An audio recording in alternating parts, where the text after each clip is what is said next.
Welcome back to the Inner Sanctums, lover. In this episode, we've talked about it before. It's human design, but this time we actually got an expert in to really break it down. We are so excited for this episode, guys. Really hope you enjoy it. Welcome, everybody, back to the Inner Sanctum, another podcast episode with Salon Rising, and joined by a guest today. We have the lovely Hilary here from Designed As You. I got it right. I just got to hit this one on there now.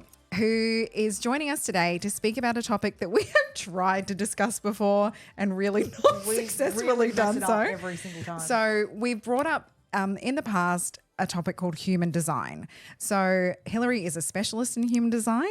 So she's going to accurately explain for everybody what human design actually is. Welcome, Hilary. Thank you so much for having me. I'm so happy to be here. Oh, yay. So Hilary and I met. So I went to an amazing retreat with Laura McLeod, who I actually talked about in the last pod, and we met there. I have dabbled in human design for quite a while. So my mentor and coach started as a human design coach, and she read my chart once. So I was kind of like, okay, this is kind of cool. But I think the more I started stepping into my leadership, probably in the last 12 months, the more I looked at the chart and was like, oh my God, oh my this God, oh makes my God, oh my sense. God. Yep. And then I did a chart with Hilary at this event, and even just like hearing more things, and you're a projector yourself. So I'm a projector in human design. And so like even hearing, for me, I love having a projector as a reader, because I'm like, you get me, you're a projector as well. We see each other. We see each other. So I would love to know a little bit, like in terms that everyone can understand, what is human design? And then how does it help people? Yes, And in a nutshell. like business, obviously we are business owner focused. So how does it help business owners and people, and just go? Yes, it's quite a depthful modality in the sense that it's a way to understand and discover more of yourself. But when we're leaders and when you're, I guess, supporting or guiding other people, it helps you understand those people. It helps you understand them on a level where, instead of assuming that they're exactly the same as you or they're similar to each other, you can play to their strengths. Yeah. So what human design is, it's a culmination of lots of different ancient wisdoms and also genetic physics to make your master blueprint of who you are, who you came to be, your greatest potential, all your gifts, all your strengths, your best environment, your best digestion, all the things. But when it applies to your work sense, it shows you how to best make your decisions. So I find this the most transformative, because life is just a series of choices and decisions. So if you're making decisions and making choices that are aligned with you, then you step forward in a way that's correct for you. You make your aligned path and you look back and everything makes sense. So when it comes to work, it's also about playing to your magic, what you're here to give, what comes natural. What can happen, especially when we're growing up, is that we outsource all our authority and we try and be like everyone else, when really we have our special magic. It's not by accident. You're naturally good at something. So when we can see that, especially in your employees or in the people that are working with you, your colleagues, you can all play to each other's strengths and then also understand how the other one works. Because this is a thing. Yeah, it's a thing. It's like we assume that everyone's like us, and then we get frustrated or annoyed, or we get frustrated at ourselves because maybe we're not as efficient at something that someone else is more in their design. So it's like, okay, let's just get back all into our own lanes, and then we can champion and bring up everyone else. And and at the end of the day, it's also just to have better relationships with yourself and with other people.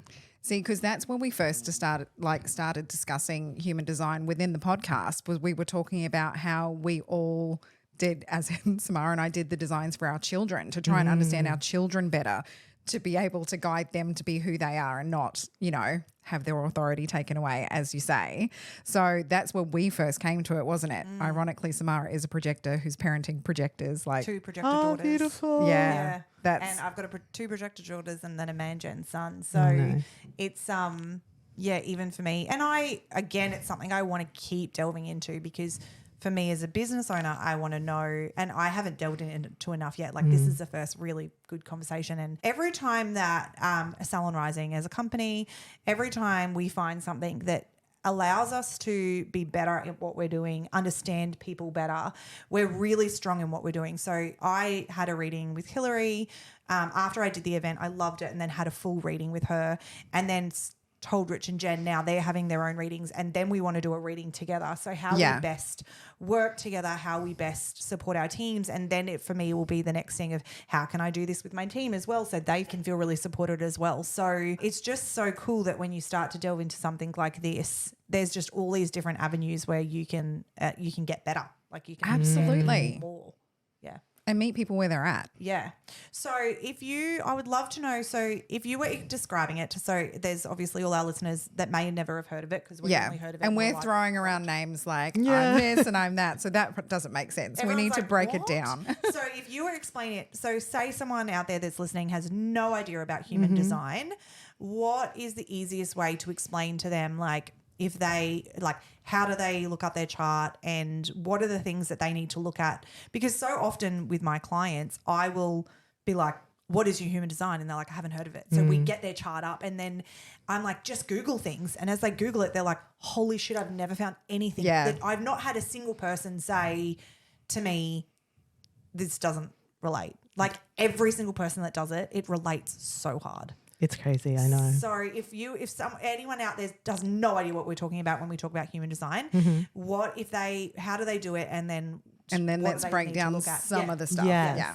So it's basically a measure of your energy. So how you use your energy. And with that, it's like when we use our energy in a way that's correct for us, that's when we create more flow, more ease, more less resistance and struggle, because we're not forcing something we're not. So the way that you find your human design is through your birth date. So the whole idea and the rationale behind it is that you came through in the energy that you were meant to be. And through the process of your life, we get conditioned. We get ideas of what we should be, either from our parents, society, so teachers. like, I guess, like you should go to uni. You should go to uni. You should do till grade 12. Then you should go to uni. Then you do a degree. Yeah. And then you live life to that degree. You get married. You have 2.5 children. And then, like. Exactly. It's all the stories. And conditioning is not a spiritual word. This is in psychology. It's for example, I can say for myself, I was seen as like, you're the logical child. Like I had my sister, she was the creative, and I was seen as the more logical. And it was, like you're good at the maths and the science and all these things. And then I told myself that, and I told myself I wasn't creative. And then when I got to uni and got time to, you're expected to go to uni after high school, which, it's great for the people that's what it's meant for. Yeah. And then I ended up doing law, and then I became a lawyer, and then I'm sitting in my cubicle in law thinking, how the hell did I get here? This is so not me. I felt like so inauthentic, like the soul was being sucked out of me. And and if just even at the start, I, was told, follow your intuition or what you're naturally feeling called towards. And it's really funny. I even remember in grade 12 thinking, oh, maybe I would like psychology and, all of this stuff. It's all about human behavior and understanding another. Yeah. And I remember thinking back that, someone had said years before, like, only psychologists, they said something about like, oh, they must have their own problems or something like that. And so that was conditioning imprinted in my thing. We all want to be happy and successful. So I thought, okay, well, maybe I could help people through law, and then that looks successful. Nothing even asked if that was actually looks successful. It looks successful. And then you Yeah. get there and it's like, I feel anything but successful as well. It's always hard and heavy. And I remember even going to court, and I would struggle to speak and things like that. And, now when I'm talking about human design, it's like, I don't need notes. I don't need anything. Yeah. So it's like what you're naturally meant to be sharing and what naturally exuding through you. So back to your original question. Yes. No, wait, stop, pause. This is good. So how did you find, you were a lawyer. Yeah. How did you find human design? I found it on a podcast. Wow. So Really? Yes. And the world comes full circle. Full circle. Welcome back Honestly. to the podcast. Wow. Yeah, I think it's, when we're looking for answers or looking for different points of view, and I was looking around and everyone was doing the same things I was doing. And I remember even being on the bus on the way into the city. This was in Brisbane, and really looking around and thinking, gosh, everyone's doing this. Why am I the only one that's hating it? Yeah. So I was looking for answers, and And as well, on paper, everything was right. So it was like I started thinking, what's wrong with me? And then I was also trying to be a generator, a manifesting generator probably. I was feeling so burnt out. I had to get my appendix taken out at one point because they took it out and they saw that it was actually fine. I was just having these intense stomach pains of stress. That's what I had. Wow. That's what I had. Yeah. Same thing when I was younger. Same Really? thing. Yeah. And I remember I just woke up from hospital that morning, went straight back to work that day. That's how much I was pushing myself. Yeah. And I started getting panic attacks and things like that. So I remember one day I was looking at my, my managers, my bosses, and one loved the law. He was obsessed. He would read the legislation and he would get so excited about his cases. And I looked to him and I thought, it's his passion. He loves this. This is his thing. Yeah. And then I had another boss. It was the opposite. She was frustrated. She was, I could see that this, she was a fashion designer. She would tell me about her fashion. Wow. And then she would come in and feel really just, you could tell she didn't want to be there. Bogged down, exactly. And then that energy was infiltrating the whole office. So I really saw it and I thought, I could become that. Like, why am I working so hard to something that I don't even love?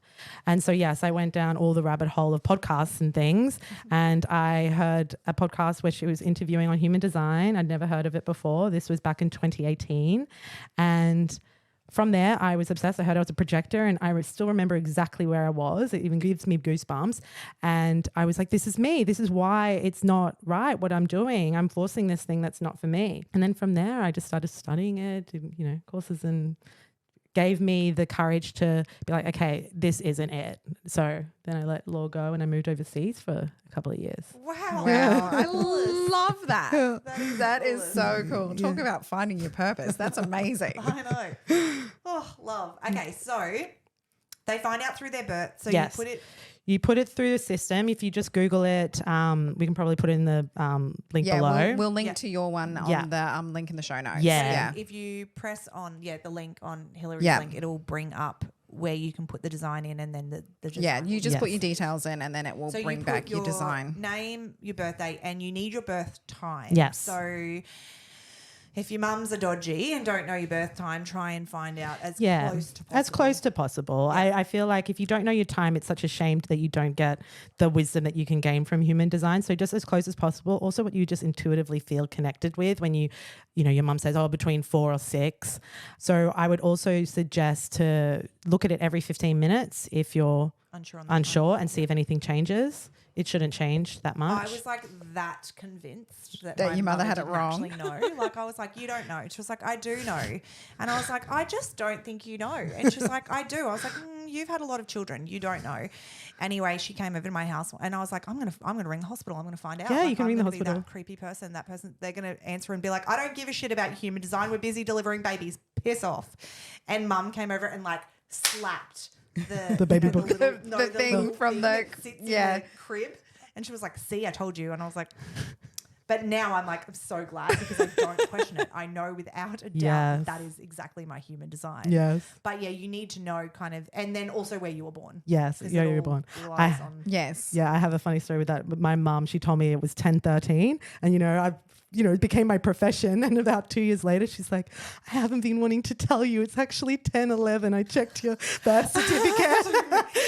It's 2 minutes, Mum. It's fine. It doesn't change anything. I was going to say, did it change it? No. It didn't. Okay. But I like the sound of 10:11 better than 10:13. So I was happy. Yeah, there's a synchronicity in that for sure. So any mums out there, please remember your kids' birth time. Like write it down somewhere because one day they'll need it for their human design. Don't mess them up. I know. I honestly don't remember mine. I knew it though. Like I knew I had it written somewhere to look it up for the kids, but I don't remember it off the top of my head. It's so funny. We were talking about this yesterday with the three of us, me, Rich and Jen. And Jen has the best memory of anyone you've ever met. Like she can remember she's a what defined I was head. wearing. She knows what I was wearing the day that I met her. Like, so if you ever want to get away with something, don't tell Jen because I get away with nothing. She's like, no, you didn't. You didn't say that. Or no, that one time I forgot her birthday. Oh God. I bring it up all the time. You bring it up all the time. I never bring it up. I still hold on to that. But that's very disappointed. But I remember my children's birth times to the very minute, whereas Jen's like, I'd have no idea. No, I know within like the half hour, No, but to the I time. but I had really traumatic birth experiences. Yeah. So both But times. that should make you remember more. No, No, you block it out. yeah, like I was not in a I feel place. like that's a podcast. Birth experiences. That's Yeah. a really nice Yeah. podcast. I was too worried that my teeth were going to smash to like focus on what time it was. Okay, this is Yeah. a whole nother podcast. But that's I'm another excited podcast, for guys. this one. Okay, so we do our chart. So then there's different facets to break down in your chart, but the first part you look at is your type. Would that Yes, be correct? yes. Yeah. And there are 5. I always forget Five the different- old reflectors. So there's 5 different, there's 5 different main types. But even if you can explain the percentages, because it's not just like the whole world is No. split up Yeah. into equal 5 parts, and also what those parts mean. Yeah. That would be really cool. Sure. So yes, everyone that's listening, look up your charts so you can actually start applying it straight away. Pause the podcast right now, pull over on the side of the road, look up your chart, so the rest of this podcast makes complete sense to you. Or just listen back, guys. It's totally fine. Subscribe. You've got it forever. I like that, Jen. Good job. So yes, and before I even get into this, I really want to also speak about how human design is just an experiment. So it's not a belief system. It's not something you subscribe or not subscribe to. It's just try and see how it feels to live your design. Yeah. And I always tell clients this. It's like, give it 2 weeks, give it a month and see what happens. And you know, you feel better, things start flowing more. And so I just know deep down that they never will go back. Once you know, you can't They pretty unknow. much say that human design is like you follow your human design and it's the path of least resistance. Exactly. Like your life just feels easier. Yeah. Yeah. We make things so much harder than they need to be. It's like, and you can even think about it when you're doing what you're meant to doing and do, and you know, you're in relationships, obviously things come up and hard times happen, but you flow through them, you move through them. So every single energy type will have a not self, which we'll get to. And that's your clue to see if you're forcing something that's not right for you. Yeah. Yeah. Yes. So, okay. So we have the 5 types. I will start with the manifestor. So before actually, your energy type is how I said at the start, how you use your energy. And it's the most important part of your human design because it gives you your strategy, which is your strategy to make things happen, Right. bring things into existence. So everyone's so different. There's billions of different configurations of human design. That's why we're all so unique. And in human design, it's called the science of differentiation. Yeah, it's not just like so there's 12 different Profiles. astrologies. Oh, for yeah. example. Yeah. And Yeah. you're It's you're not just like a that. Pisces. It's not like that. It's like you have your type, and then when you guys see your chart, there is like so much on there that goes like Hilary can read my chart and go, this is how you see money, this is how you make decisions, this is how you move that, this is how you do that, because that's in as close you do this. So it's not just like Yeah. it's not like there's 5 types and that's it, you stay No. in that. It's like that's your type, but then there's so much like that's why when you get a reading of your chart, it's like, oh my goodness, now I Yeah. understand. So you know, for example, you're going to say it now, but I'm a projector. So me being a projector and Hilary being a projector doesn't mean that we're the same. It No. means we understand certain things because of how our type is, but we are completely different because Yeah. our charts look completely different. Yeah. Exactly. It's nothing. It's not your personality. It's not how other people relate to you. That's more your profile. Yep. And 2 projectors, we just use our energy in the same way. Yes. So, and then the generator uses their energy differently. So Yep. everyone is so different. And exactly how you said, a lot of people will ask me, are you psychic or how do you know all these things? And it's like, it's all in your chart. That's how you can honestly just see Yeah. into someone so easily. And yeah, you can just read into yourself so much more. And it's a permission slip because you're like, okay, if I'm designed like this, then maybe I should honor that and just do and that. do it and lean in and leverage it. And not feel scared that No, that's how I do things. not doubt it or Yeah. not second guess everything. It's like, well, it's here. I think we're in this stage. Hopefully one day we'll never need human design and we all just trust And ourselves. we all just trust us. Yeah. We trust our intuition. We play to our strengths. We work through our weaknesses. We're not just, we don't need a piece of paper or a system to tell us. So Yeah. Guys, if you've loved this conversation as much as we have, we took it into a masterclass where it delves into how to use human design within your business. So how to have those conversations with your staff, how to best inspire your staff, and also how you make decisions as a salon owner. So if you are interested in this, we are so pumped. Head on over to our website and pop in the code DESIGN10 for 10% off and come into this masterclass and learn how human design best works for your business. Okay, so we have our first type, which is the manifestor, and the reason why I start is because they're the initiators. So guys, and Jen is a knows, manifestor. Jen is a manifestor. I am a manifestor. Yes. So manifestors are really here to create something new, create difference and impact. You can feel a manifestor when they walk into the room because you have this impactfulness and this like bigness in your energy. And that's what you're here for. The biggest shadowing or the biggest conditioning or the biggest stories that a manifestor can tell themselves is that, you know, I'm too much. I need to dim myself. And this is what we can grow up with, of feeling like, you know, in order to be loved, I need to do these things for people, or I need to fit in a certain box. It's really, really common for manifestors to become people pleasers, especially minnows. Jen laughing right now in this podcast. Like Jen's like, what? I don't know what you're talking about. Yeah, and it stops a manifestor being their full true self, because often learnt as kids of like, I need to, you know, quieten myself or make myself a bit more palatable for people around me so it makes more sense. Whereas they say the manifested children weren't meant to be parented. They're like, they know what they're here for. They know what they're doing. God knows my mother would agree with that one.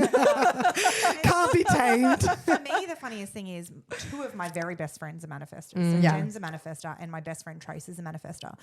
And I can see that because I can see when Jen dims herself because she doesn't want to, like, she's like, no, I've got to let everyone else have their time. I dim myself.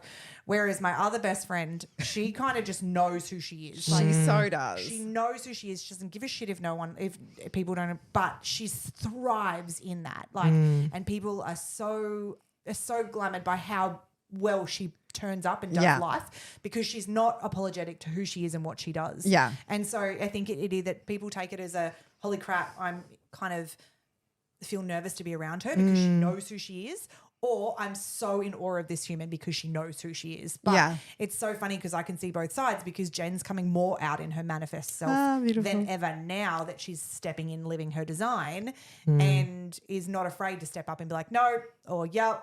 And I can see the difference in that, because I wouldn't have picked them both as manifestors, but now when you say the conditioning, I can see why Jen held that. A period And of time. it's a lot of manifestor women especially. And the more and more you can be the unapologetic and be okay that sometimes other people won't understand you or won't get you, and it's okay. They're not your people. And the people that like love you and are here for you, I like to think that when a manifestor is born, that they have a big group of people that are meant to connect with that manifestor. It's like, Totally feel that. it's called your fractal in human design. And so you don't want to be like putting on, I guess, masks or feeling like you have to be anything other than you're not, because you'll never feel truly connected to other people because they won't be seeing the real you. But the manifestor, Jen you are feels here to so create. deeply seen right now. I told you, Hillary's amazing. Just on a type. Wow. So I hope everyone's done their design. So I hope if anyone is like, as they look through their types, they're feeling like deeply like, oh, yes. Yeah. Cool. And it's so important for you to be highly independent and feel free. Micromanaging will feel really terrible as a manifestor. You feeling like you have to micromanage people or being micromanaged, you really need your creative space and expression. That you're like when you're creative, that's when you'll feel most yourself and in your flow. And where you know you're on track is when you're having a sense of peace. This is called your signature self as a manifestor. And this is where you're like free to do what you want, free to create, free to be who yourself. You don't feel like you're being suppressed or under the thumb or put down. And that can happen when you're not feeling like, you first have to give that to yourself. If you don't give that to yourself, then you're always going to feel like at the realms of other people and always kind of never, I guess, the main character in your own story, if we want to be thinking like manifestor team. We all should be main characters in our stories, but especially the manifestor, because that's when you create the change that we need. If you're just doing what we've always Jen seen. doesn't want to look at me right now, right? I don't, She's 'cause going you're like, hearing Yeah. this. So Yeah. main character energy is going to be your new superpower. It's giving main character It's vibes giving for sure. main character vibes. For sure. Yeah, and being okay with that impactfulness, being that you're still safe, that people will love you, and that you'll feel most, I guess, not even purposeful, but you're most peaceful. Like, yeah, I'm here doing my thing, and the more that you can let yourself not make sense to other people is really important, because especially when you're creating something new, it's not going to make sense to other people until you go and do it. And then you're like, here, look, now I get it. You know, for example, we wouldn't have understood the iPhone until it's sitting in all of our hands and now we rely on it. Yeah, that's So, so interesting. Yeah, you're meant to have a vision as the manifestor. And, you know, a famous example is J.K. Rowling. She's a manifestor. She had Harry Potter and she got rejected so much when she was putting it out to publishers. And then when she finally published it, obviously you see there's a cult following with Harry Potter. And then there's some people that don't really give a shit about Harry Potter. Like, I don't want to offend anyone here, but it's never been my cup of tea. Get off their podcast. You're my you're gosh. evicted. Let's go find a human design person that likes Harry Potter. I was just about to say, but we Who are don't those like people? those people, but that's okay. We still love you. That's the first time I've ever been open and said that. I use J.K. Rowling all the time. That's why. We're going to kick you off the podcast now. Thanks, guys. Hope you enjoyed that. As you can tell, Jen and I are like Deep. Die we're those deep cult die Oh, hard. I love it. Oh, I'm glad J.K. Rowling, you can find inspiration in that, For sure. because yeah, she went and created something that we'd never seen before. And how successful she was and really stuck to it. So that's a beautiful example. All of the famous rulers and leaders were always manifestors. So your strategy as a manifestor, and anyone listening, is that you are here to follow your urges. And these are the urges where it's just like you have a surge of energy and it just get up and go, I want to do this thing. It often won't make sense. If it does make sense, it's often not an urge. It's more your mind intellectualizing something. So Yeah, it's, you know, okay. start this, reach out to this person, drop this, or it's always going to be with a surge of energy. So you have to ensure that you're getting rest. Because you need that space to be able to get up and go. I like to think that a manifestor is like an explosion of energy. You don't want to be like a candlelight going all day and just being a bit, you know, dull. It's like I'm coming in, I'm making an impact, I go away and I rest and I recollect and I, you know, gain different perspectives. So yeah, and also Yeah. inform people what you're doing is the other part of your strategy. Let people in, let people know. It's not about asking for advice. It's not about trying to persuade people or get people on board. It's like you're just letting people know so we can come and support you, because that's the thing. We want to support our manifestors. Okay. Yeah, and you're only 9% of the I was population. gonna say, You're what is rare. the percentage? Rare 9%. 9. I honestly think it's these percentages were taken when, you know, when it was first being brought to human design. It only was brought in the 80s. So I honestly think it might be a little bit less, the manifestors. I honestly barely have readings of manifestors in Australia, which I used to a lot Really? more in overseas. When I was doing readings overseas, and even when I'm doing my online readings, there are a lot more manifestors, but it's really interesting. I'm seeing way less manifestors in Australia. Do you know what's funny? My husband's a manifestor as Oh, well. wow. Yeah. Interesting. So rare, yet So two of rare. us. Two of My best you. friends manifestors. I know, that's so true. Beautiful. The one thing that before because this is so exciting, I want to keep doing Yeah. these designs. What's the not self? The not self is anger. Thank you. Thank you. Yeah. So anger, I always talk to manifestors. Weird. You need Anger, to Jen? be Raging music connected. much?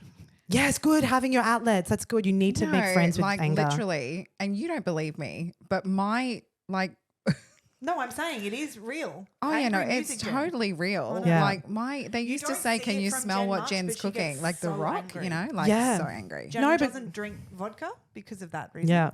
That is correct. She gets very ragey. Not a fun time. And But it's just being- listening to this is like, that's not true. Jen is the sweetest human in the world. Oh, I've seen her raging at her kids. She gets angry. But this is the Yeah. thing. It's not labeling it as bad or labeling. It's just energy moving through your body. It's often when you're not letting yourself fully express. So maybe when, you know, you're feeling relaxed at a night and you're having a couple of drinks, you're like all this kind of pent up of like, where am I suppressing myself or where am I not letting myself just be free? It can come out. So it's never bad though. This is even as well because you're an emotional authority, which we'll get to. I'm also an emotional authority, which is we have these natural highs and lows and it's just seeing it as energy moving through your body. It's not something that that you need to attach a reason to. Why am I upset right now, or why am I having a down day? It's like, no, I'm a human person experiencing what it is to live on this crazy world. Yeah. So when you just see it as energy moving and letting it out is important as a manifestor. And because what can happen if you don't let it out in a healthy way, it can then come out when you're on a night out or when we're with our partners. And it's about not trying to create a narrative around it and just like, okay, it's a clue. Where am I not listening to my urges? Where am I not allowing myself to just freely express? Where am I not just being me? And you know, if you need the beach, angry music. listen to angry music, but punch the pillow. I have a beautiful student, she's learning human design to become a reader, and she has a child, and he's a manifestor, and even at the school they have like a couch that he goes and lets his anger out, and it's like not seen as this bad thing. It's like he needs a place where he can just like punch something and then he's good. Yeah. And it's just normalizing this stuff rather than seeing it as the shameful bad thing. It's like, no, it's just get the energy out. As a ragey kid. Yeah. Awesome. Yeah. Okay, next design. Next is the generator. So the generator have a very strong gut instinct. It's all about your gut. If you're a generator and you're listening, none of us have this sacral gut that we're talking about with the generators and the manifesting generators. So you are designed to follow whatever your gut is lit up by, whatever expands you, gets you going. It's whatever feels like a full body yes. So this is not by accident. This is not random. As a generator, this is where you're meant to go. Every single generator, as Samara was saying earlier, it doesn't mean all your guts are going to be lighting up for the same things. Your gut lights up for your particular thing of what you're here to be doing. So the generators are the builders. They're the creators. They're the ones that are energy bunnies when they're doing what they love. But unfortunately, we have a lot of frustrated and a lot of burnt out generators because they're forcing things that are not for them. Yeah. So they're even in the, you're not a generator, you're a projector, but even in that you were doing law. Yeah. Like, so it'd be that if there's generators out here that aren't doing what they're meant to be doing. Yeah, you're going to still feeling it. They're not feeling like your old boss might be a generator because she's meant to be she's doing law, hates it, and should be doing fashion design. Yeah. Exactly, because it'll drain the energy right out of you. And this is the whole point of the generator is life force energy. This world is running off generator energy, and if we had satisfied, uplifted, excited, empowered energy, we'd not only have that, we'd all be running off that, but we'd also have the things that are meant to be created, all the inventions, all the businesses, all the things. Whereas we're running off a lot of this frustrated energy because there's so many people that are doing things because they feel like they have to, out of obligation or out of conditioning that they can't do what they love and make money. This is one of the most biggest conditioning in society, is that if you have to pick a secure or a known job in order to be safe. Successful. Yeah. We all just want to be safe. Money. Exactly. And be financially free. Yes. All of us just want to be safe and free. Like if you look at you've gone from a law degree, which they say makes money, into a human design degree. Exactly. You're probably more wildly successful than ever 100%. because you're living your design. Absolutely. Yeah. And I think people are shocked when they hear that. It's like, but it's when you're doing what you're naturally here for, success comes, you will always be supported. It's the same thing, I guess, this is really cool when it comes to salon owners. Mm-hmm. It's like, that whole thing of like hairdressers can't be successful. I Hairdressers, cannot stand beauty that. therapists, brow artists, they can't be successful because it's just like that career that you do when you don't know what to do other things. But actually, if you're living your design, you can be wildly successful and make wildly good money and just love what you're doing because of the fact that you are living exactly what you live. And this is something that Jen and I preach to our kids a lot. A lot. Just if you want to be a rubbish man, but fucking love being a rubbish man. You'll be successful at it. Be the best rubbish man 100%. ever. Be the best rubbish man ever. Just fucking rubbish that up. Yes. And then people want to be around your energy. That's the thing. Yeah. It's like whether it's a generator or an MG or anyone, when we're doing what we love, people want to be around you. People offer you more jobs. They offer you opportunities. They want to be in your energy. They want to know what you're creating. So clients will always come. So it's never feeling like all these stories that we tell ourselves is coming from the mind. And this is what human design teaches us. It's to come back to your intuition, come back to your body, because the mind is full of these limiting beliefs and all these stories. Yeah. The mind's great for, ideas and strategizing and things like that, but making decisions, it shouldn't be the mind, because you'll end up in a law cubicle when it's so wrong for you. If I trusted my intuition, was like, oh, this human behavior thing, and kind of gone down that direction, who knows? Yeah. So it took me, a good almost 10 years to come back full circle. So it really is, as a generator, follow that gut, follow that sacral. You're here to, create this life force energy, and that happens when you following the desire. And I think it's what another thing as women, we can feel like, does that make me selfish? Does that make me, putting myself first? Especially, I get a lot of generator mums who aren't used to even asking, what is my needs or what do I desire? It's just not even a thought. It's what does my family need, or what did my parents need from me when I was a kid? And then it's just constantly. So they have to learn. Interesting, and this is something we're going to go. So we're going to go into this later. We're doing a masterclass on this, guys. We'll talk about that shortly. But even when I can see one of my staff members, when you talk like that, so often she can get so burnt out and so frustrated. Yep. And then I'm like, what are you doing for yourself? And she's like, I'm not doing anything for myself. And as soon as she starts doing the things that light her up again, so she's back in her training. She's back in recharged her she's battery. her again. Like, you're you again. It's like, but she's just, she's got kids and she's got a partner and she's working, and she's just going through that motion where she's not giving back to herself, and then she's losing herself. Like once she gets back into doing the things that she loves, she's like ready to go, energized bunny again. And then she's a better mother, and then she's a better, better at work. So it's really seeing that you need to energy bank this, and it's just by doing what you love. And it's seeing it as a part of your process. It's not something that's silly, or not something that's a waste of time, or that something that you shouldn't be prioritized. It will make you better in everything that you do. Yeah, amazing. Yeah. What is the not self? The not self is frustration as a generator. So this will feel like a frustration in your body, a lot of huffing and puffing. I always tell generators, notice if you're huffing and puffing. They might not even hear it. Other people will hear it, and, sighs. That's because there's like this lack of energy moving through your body. And as well, energetic frustration. When things aren't flowing and things aren't moving, that's often a sign, because generators, when you're following your gut, things move so quickly. It's it's like all of a sudden this person wants to work with you. All of a sudden that person reaches out. You're always responding with your gut. So this is the strategy of a generator. Respond with your gut. Use your 5 senses as you move through the world, and always be like seeing, is there an expansion in my body? Do I sit up on my chair? Do I feel excited? Is it like, oh, yes, these are all the sounds that you want to be listening to. And you're not meant to just know what you're meant to do. Like, you're not meant to stare at a wall or be in a meditation and think, what's my life purpose? It's when you're moving through the world, always respond when you feel a yes. That's a sign to reach out and grab that thing. You hear something, you feel a yes. You smell something, you touch something, anything, and that's your clue to the next step. And then this is the tricky bit. It's trusting that the next step will arrive when it's time.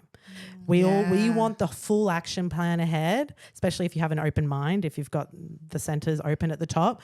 We want the full action plan before we make the first step, but that's not how life works. Yeah. We need to trust that, okay, like this is where I'm being guided now, even though it doesn't make sense. I'm trusting that my gut is always right. Look back in times in your life when your gut has been, and then you can trust that when the next one arrives, you just rinse and repeat, do the same thing.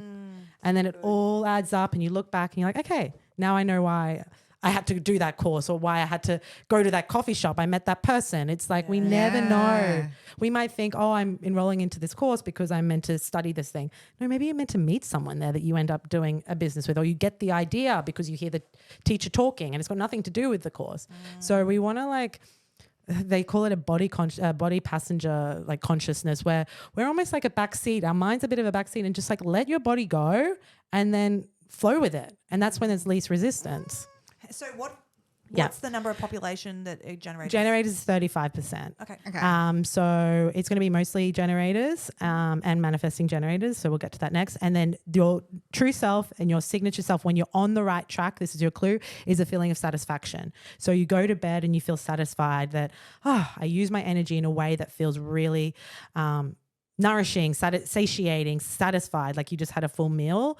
That's what feels very satisfying for a generator. So these are the Beyoncés and the Oprahs. When they're doing what they love, they're so magnetic. And it is all about knowing that when you have that gut energy always backing you, that's when you're going to be most sustainable. It means sustainable. Like we think of Beyoncés and Oprahs, they've been in the game for forever.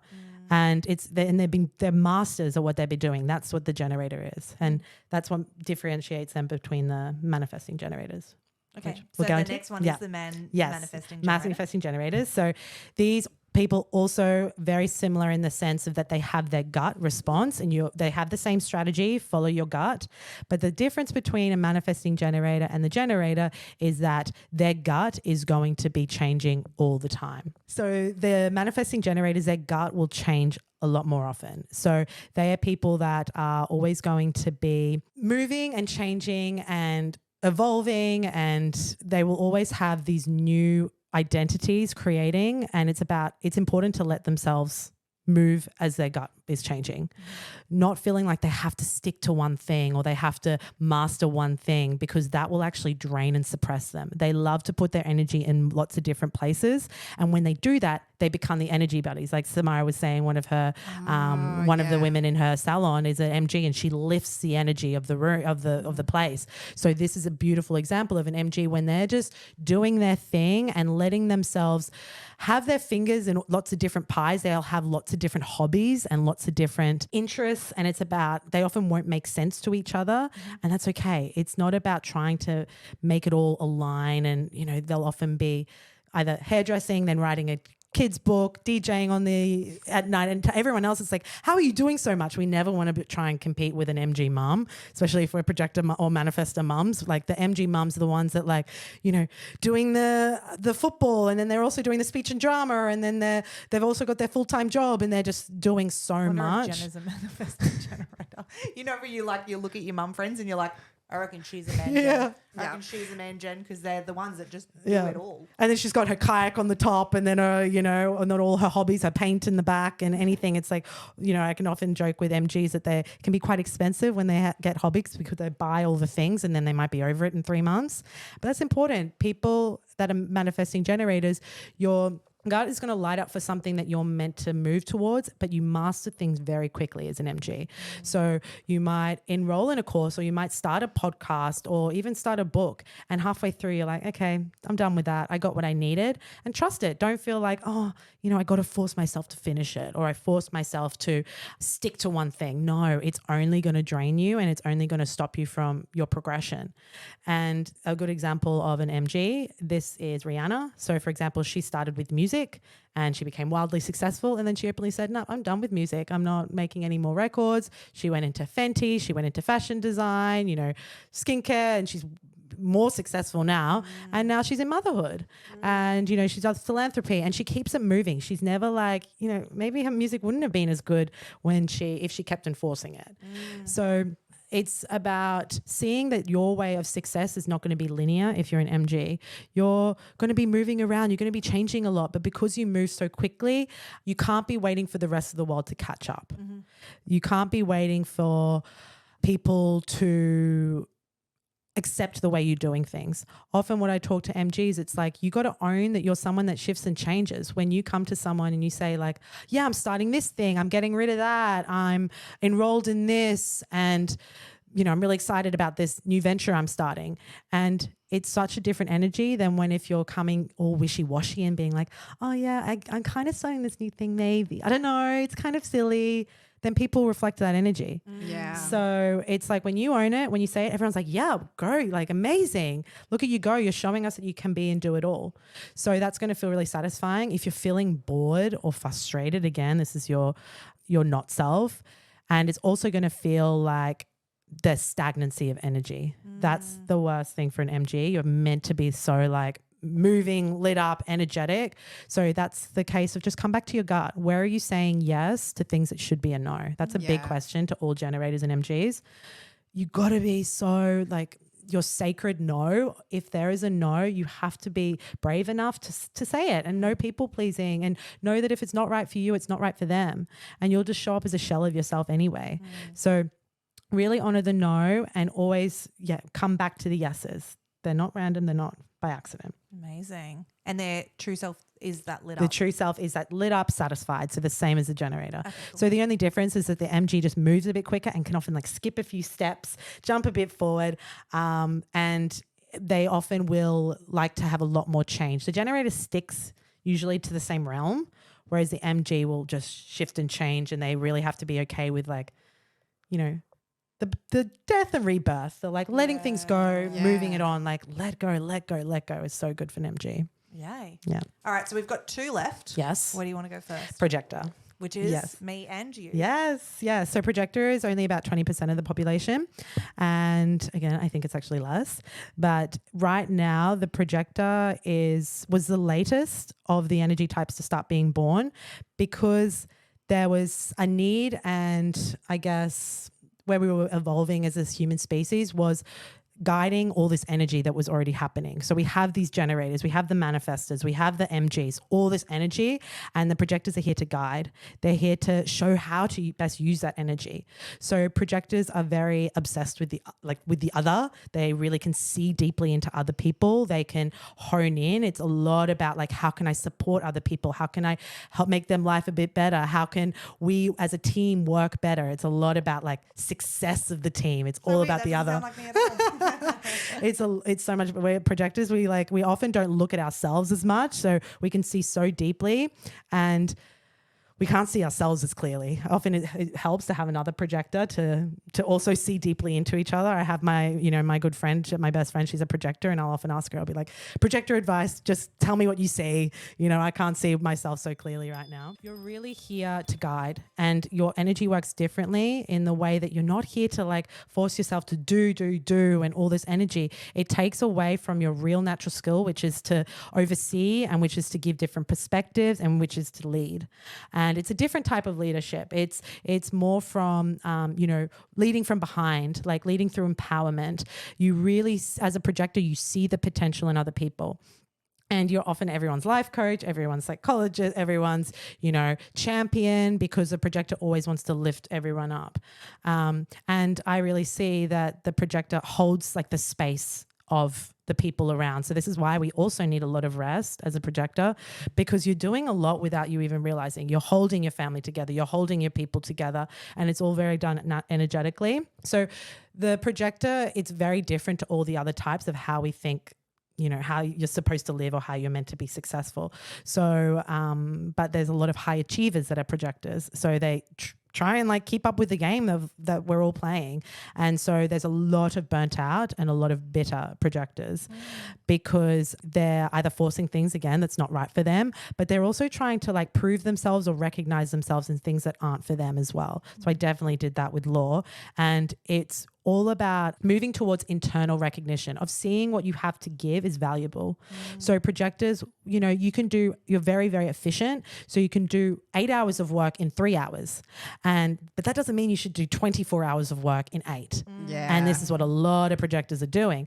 And I used to even remember when I was in the law firm, I would get all the work done that I needed to get done. And, I would see that I could do it really quickly. And then I was thinking, why do I have to sit here all day? And I was like, I guess I will like force myself to do more, but it just wasn't flowing as much. Yeah. And I was feeling like, I was just like, there's no point. This isn't actually good anymore, what I'm doing.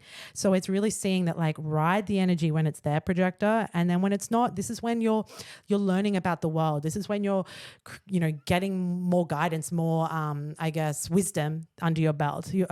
Every projector really loves to learn. You're a 2-4, aren't you, Samara? Yeah. So you're a bit different. Yours is more like you obviously love to learn, but it's you are really true natural, and it's all about your people, all about like how can I support my people. Other energy types, like if for example me as a 5-1, it's like all about study. It's like all about learning, all about fixing.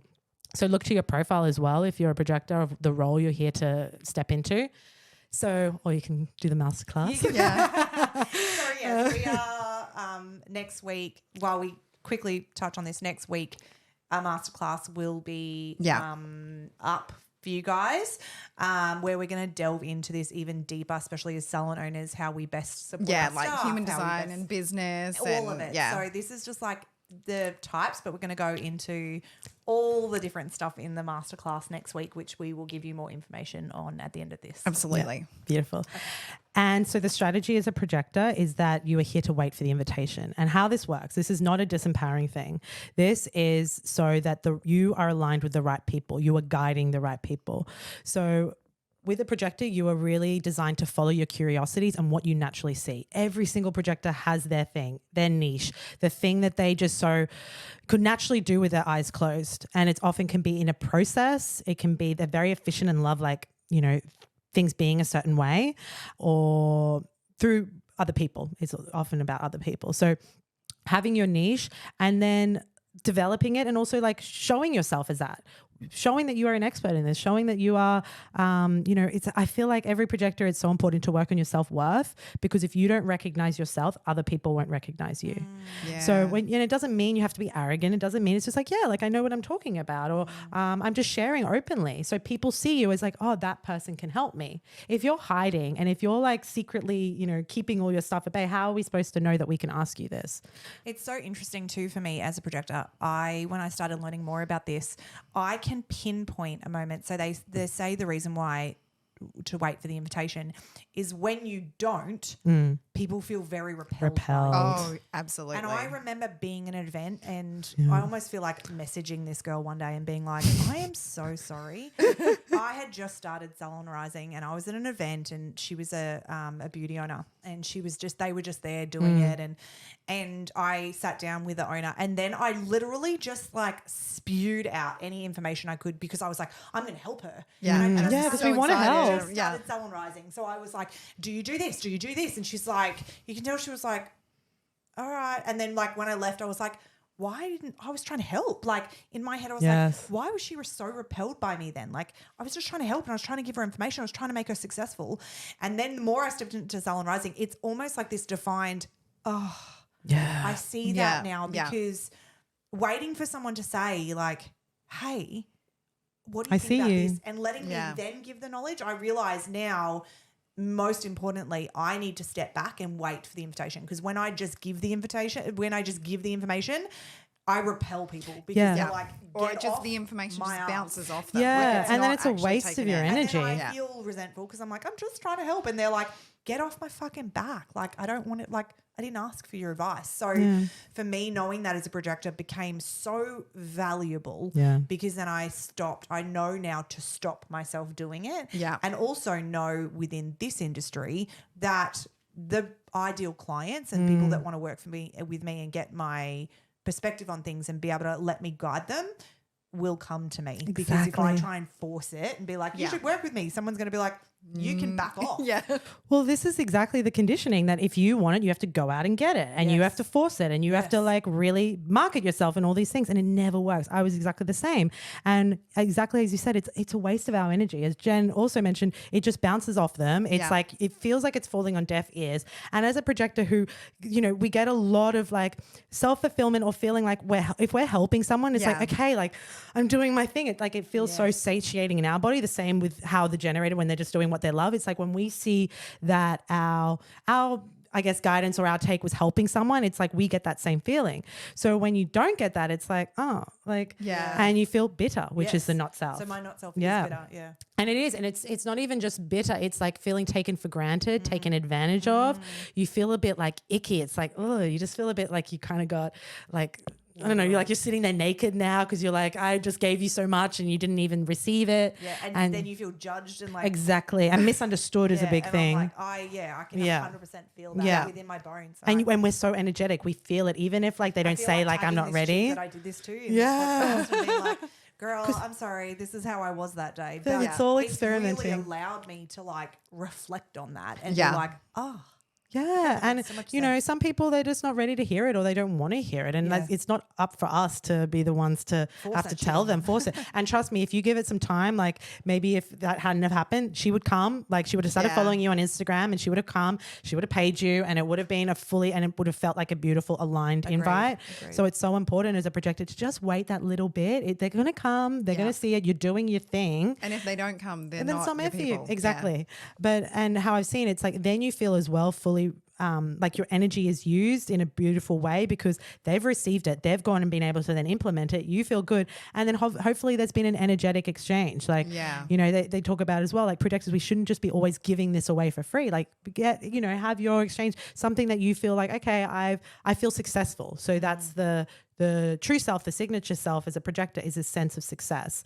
And this doesn't mean by the conditioned way we see successful. It's just you feel successful in your body. Like you're making a difference, you're helping, you're feeling like people see you, value you. You have like whatever your definition of success is, it's important for each projector to find them. For example, I love to have space still in my day. I love to have freedom. I love to feel like I'm of service and all these things. And I didn't have that in my past job, even though, you know, if we put it on paper, someone would say a lawyer is more successful than a human design teacher. So, and, you know, because that's the way that we think of things. So it's all about as well, like, yes, your financial freedom. So whatever your version of success is, it's important for a projector to define this and to, share that your expertise and wait. The signature self is success. Yeah. It's the one that's kind of different. I love the Japanese, they have the word called ikigai for purpose, which means do what you love, do what you're good at, do what the world needs, and do what you can get paid for. And that's just perfect for a projector, because when you're doing like what you're good at and there's demand for it, and it's as well like it should be what comes really naturally as a projector. You're not meant to, I feel like there's a start in your business that you're going to be working a lot harder once to get that recognition. Once you have it, it's like people just come. Okay, we've got time for that. We've one got last time. Yes. Oh my God, I was like, are we gonna have enough? Like, we're gonna have enough to talk about. We've only done the time. Oh, so the fact that this is touching the surface into the masterclass is that fucking exciting. If anyone else is feeling pumped in this, yes. Okay. I'm so excited that I get to keep talking after this. So we have the reflector. So the reflector is only 1% of the population. So they're a lot more rare. And as the name suggests, they were reflecting the environment and the people that they're around. So it is crucial as a reflector to be in places and around people that feel good to them, because, you know, as the saying suggests of you are the people, the people you surround yourself with, the 5 people you surround yourself with.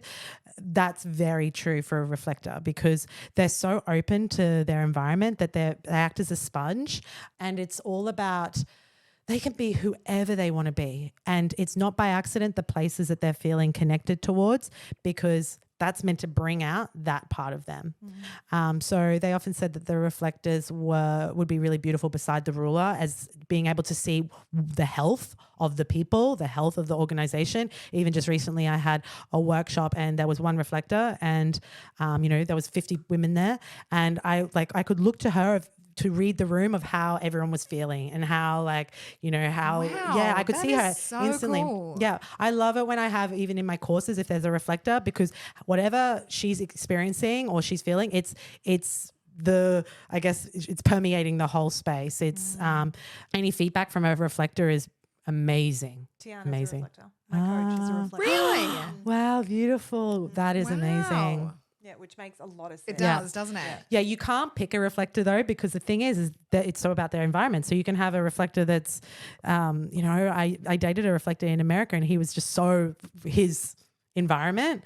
And then I had a really good friend in Germany, and she was a reflector, and she was exactly like, she was just a typical Berlin German. So it's really, you can never pick them, but they really need to only choose the environments, not force environments that aren't right for them, and give themselves a lot of support, because the world is very overwhelming. So if you're very open to everything that's around them, they really have to be their own advocates, take their time in making decisions, because they can feel different every day. Some days they feel like a generator, some days they feel like a manifester, and really seeing that their true power is when they're grounded in themselves and just letting whatever wants to express through there. They are these powerful beings that can shift and change so much. So when they keep it moving, that's when their magic will shine through, for sure. Amazing. Not self? Not self is disappointed. So this is a sense of like, oh, is this it? Is this the world I live in? Groundhog Day, is this it? Because they're very wise souls, reflectors. I feel like they've been around the block, many lifetimes. And so I feel like when they're really just like, oh, is this my life? Is this how people live and act? It's like, okay, you need to shake things up. And then their signature true self is a sense of surprise. So like, wow, that can happen. How cool. Synchronicities or things like things can surprise them, because they're no longer in this Groundhog Day. They're flowing. They're doing things. We didn't find out. So for a reflector, what's a famous person that's a reflector? Sandra Bullock is a famous person, so she can like chameleonize into lots of different. But there's lots of more like quite free-spirited people are reflectors. So. Yeah. What about one thing we didn't do is projector. projector. There is Obama was a projector, so you can think of him as like Yeah, how he wow. led. Yeah. It's so different to like Donald Trump, who's a manifestor. So yeah. Even that. Yeah. Interesting. Because like, you know, and you see it, and, you know, obviously it's not the most positive example of with ruling, but he, like his people are so on board with him. Yeah. Like, you know, and then there's some people, everyone else is no. So it's like this really polarizing. Whereas Yeah. Obama, you know, how he led was very different. Yeah. Oh my gosh, there's just so much. I wish we could talk about it all day. And we But can. we can't. Like we can, but you guys can't stay for the whole day, unfortunately. So we are going to wrap this one up now. Yep. Um, Hilary, you are exceptional. Yes. Like I'm so It's it's just inviting. so- Like Hilary's a projector, so we've obviously invited her to talk, and she's explosive. Like Yeah. she's so Thank you. captivating. Jen and I are sitting here like, Well, that's what an aligned invite does. Any projectors listening, I feel like when you have an aligned invite and you've been invited in, it like brings the best out of you. It's like it opens your channel. Yeah. I really can see that when someone's come, even in my readings, if they've come and invited, different to like if someone's bought a reading for me and they actually don't want to. It's such a, you know, they still end up loving it because you resonate so much with human design, but it's this different energy of like, I'm here invited rather than like, you know, they're kind of like, show me what you got kind of energy. Yeah, And it doesn't feel yeah. as good as a projector because I'm like, okay. so obviously the next thing for us is we are doing a masterclass. So Yes. we're going deeper into how you do this and bring this into your business and how it can really change how your business works and molds how you get to know your people. Yes. Then we're going to do the types in that. Is it the Yes, we're going to do authorities and profiles. Yeah. profiles, Yeah. which is super exciting because then we can read into that. And we're going to speak about how we can obviously bring this into your businesses. Yeah. Obviously in culture, I'm very focused on it. So And have everyone working to that. to their strengths. Yeah, and having them lit up. I talk about things like love languages and how that changes in my business, but this is like another way where we can be like, whoa, this is going to change our business in that way. So we're going to have that conversation. So you can jump on. The masterclass will be advertised on all our socials. If people want to find you, Hilary, how do they find you? Yes. So I'm on Instagram at designed as you. You'll find all my website and things. I have a reader certification course, readings. I have a podcast coming out. So yes, there's plenty on there. I have my book. So all the things. Okay. Incredible. And we'll make sure all that stuff is in the show notes as well, so you can guys. jump on. So I hope you guys have enjoyed this. As we said, if you've loved this conversation and you want more of this conversation on the pod, please let us know because that's how we give you what you want. Yeah. And I feel like we've only just scratched the surface today. Actually. Yeah. Okay, that's amazing. guys. Thanks Thank so you much so for joining us. much. Thank Thanks you, for having Hilary, me. for Thank you, coming on. darling. And we'll see you all back again soon. Bye. Bye.